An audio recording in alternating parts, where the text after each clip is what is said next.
مهمې جملې زده کوو په الماني ژبې دوستانو. دوه جملې دي، وګورئ او زده کړئ. وایو زه کور ته روان یم یا کور ته ځم. دا جمله په الماني ژبه داسې وایي ich gehe nach Hause. ich gehe nach Hause. که وایو زه په کور کې یم، زه په کور کې یم، بیا دلته فرق وي. داسې وایو ich bin zu Hause.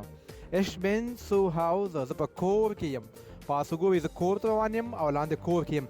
او که موږ وایو کور ته کله رسیږي، کله کور ته رسیږي، دغه جمله په الماني ژبه څنګه وایي تاسو په کمنټ کې ولیکئ. په کمنټ کې به زه هم اخر کې صحیح جواب لیکم.